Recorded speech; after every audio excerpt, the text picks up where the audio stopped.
안녕하세요. 답별입니다.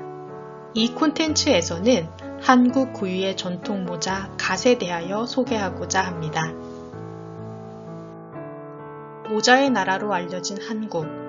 한국에는 전통적으로 쓰임과 신분에 따라 다양한 모자가 있었습니다. 이 그림 속 모자는 갓이라는 모자로 사극에서 흔히 볼 수 있는 모자입니다. 이 모자는 한국 외에는 세계 어디에서도 볼 수 없는 한국 고유의 전통 중 하나입니다. 여러분은 이 모양의 모자를 갓으로 알고 계실 겁니다. 갓은 여러 종류가 있으며 이 모자는 그 중 하나로 양반들이 외출 시 쓰는 모자였습니다. 얼마나 인기가 많은지 아마존에서도 갓이 팔리고 있습니다. 갓은 조선시대에만 있었을까요? 그렇지 않습니다.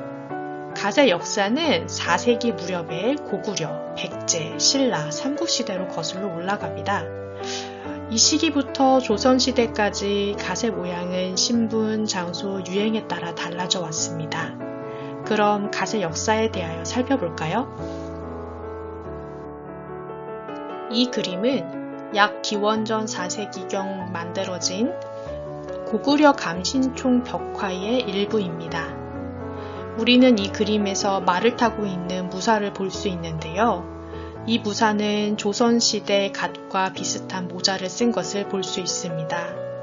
이 그림으로부터 우리는 고구려 사람들도 갓을 썼다는 것을 확인할 수 있습니다. 이것은 중국의 둔항 석굴 가운데 가장 큰 벽화인 막고굴 61굴에 있는 오대산도입니다. 오대산도에서 당시 신라 사신단의 모습을 볼 수 있습니다. 좀 더 자세히 살펴보도록 하겠습니다.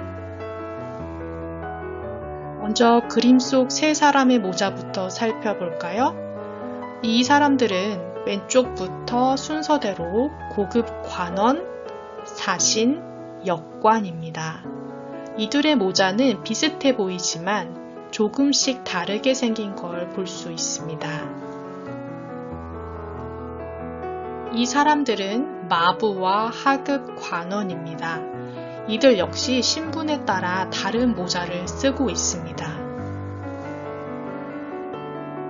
다음은 오대산도의 일부인 고려왕사로 고려사신 일행과 그들을 맞는 여관 주인이 그려져 있습니다. 이 그림 오른쪽 아래에는 연락관, 사신, 짐꾼 등 3명의 고려사신 일행과 이들을 안내하는 여관 주인이 그려져 있습니다.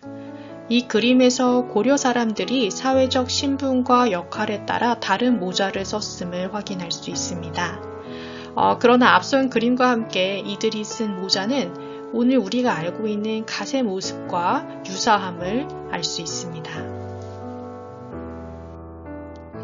이제 일상생활에서의 갓에 대하여 살펴보도록 하겠습니다. 조선시대의 모자만이 실물로 남아있으므로 조선시대에 사용했던 갓 종류에 대하여 살펴보도록 하겠습니다. 갓은 일상생활에서 쓰는 모자였습니다. 갓은 햇볕을 가리거나 비를 막는 수단으로 사용되었습니다. 갓의 종류는 여러 가지가 있으며 그 중 하나인 이 검은 모자는 흙립이라고 불리며 양반들이 외출 시 사용하였던 모자입니다. 흙립 옆에 있는 물건은 갓 보관함입니다. 갓은 말총이라고 불리는 말의 털로 만들어지는데 말의 갈기나 꼬리털로 만들어집니다. 말총으로 만들어진 고급 갓은 매우 비쌌으므로 가난한 양반들에게는 살 수 없는 물건이기도 했습니다. 다음은 말총이 얼마나 귀한 물건이었는지 보여주는 소설 속 한 대목입니다. 이 글은 허생전이라는 소설로 조선 후기 박지원이라는 학자가 쓴 소설입니다. 소설 속 허생이라는 사람은 가난한 선비로 7년 동안 책을 읽기만 했습니다. 이에 허생의 아내는 경제적 책임을 도외시하는 남편에게 화가 났고 허생에게 돈을 벌어오라고 외칩니다. 그러자 허생은 읽던 책을 내려놓고 돈이 많은 여인 변씨를 찾아가 큰 돈을 빌립니다.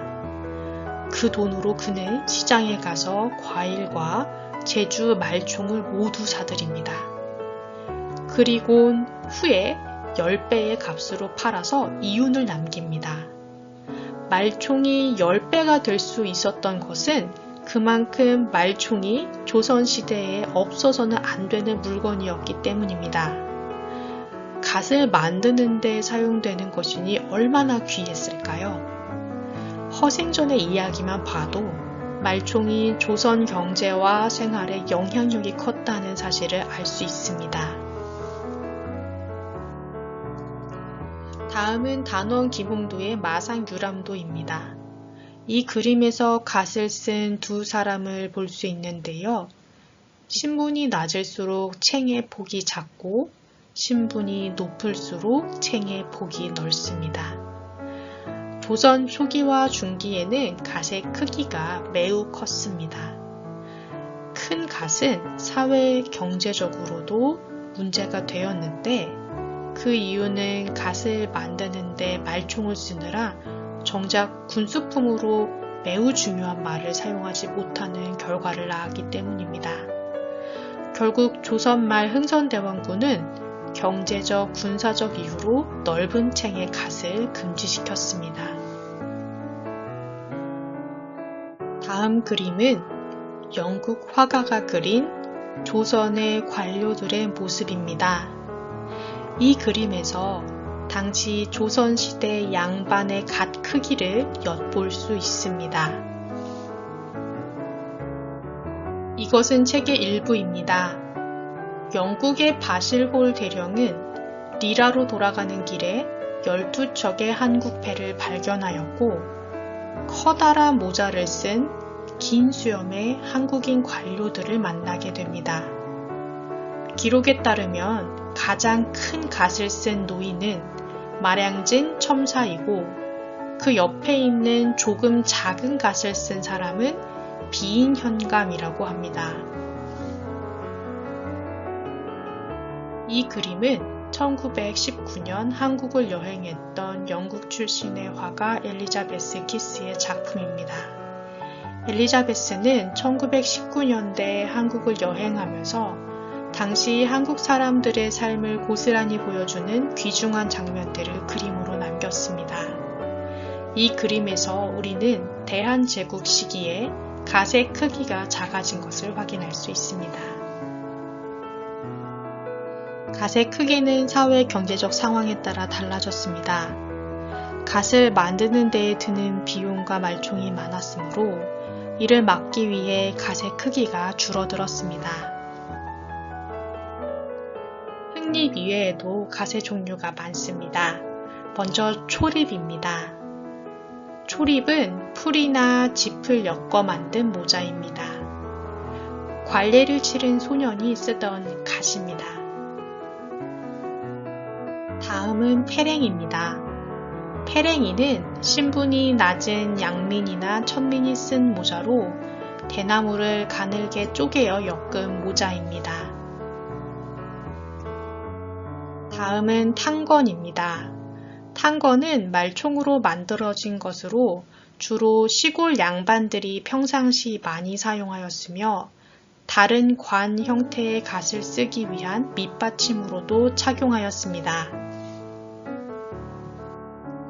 이 그림은 영국 화가 엘리자베스 키스의 그림으로 탕건을 착용한 어르신의 모습을 볼 수 있습니다. 두 명의 선비라는 그림에서도 두 선비 역시 탕건을 착용하고 있습니다.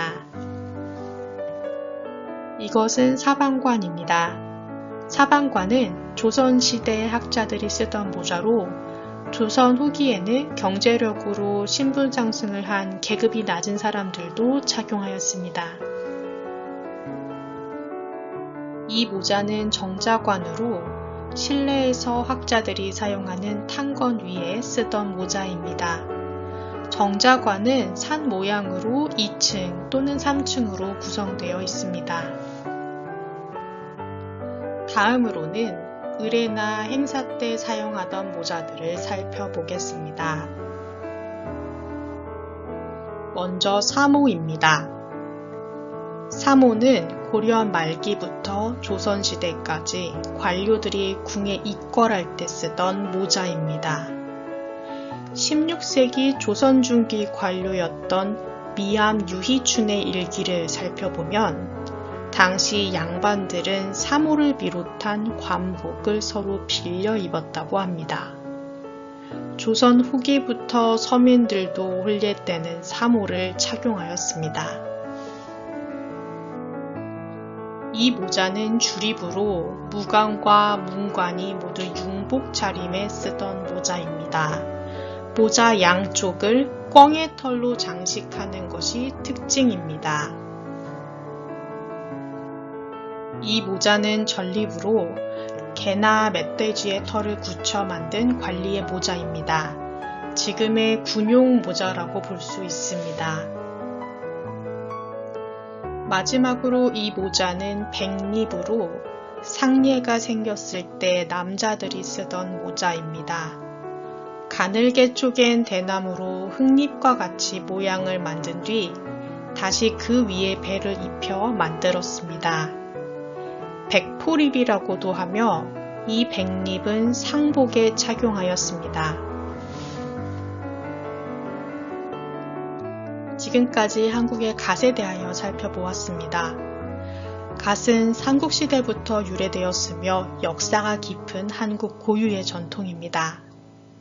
한국에는 갓 이외에도 다양한 종류의 모자가 있습니다. 기회가 된다면 다양한 모자에 대하여 살펴보도록 하겠습니다. 다음 시간에도 재미있고 유익한 콘텐츠로 찾아뵙겠습니다. 이 비디오가 좋으셨다면 좋아요와 구독 버튼을 눌러주세요. 감사합니다.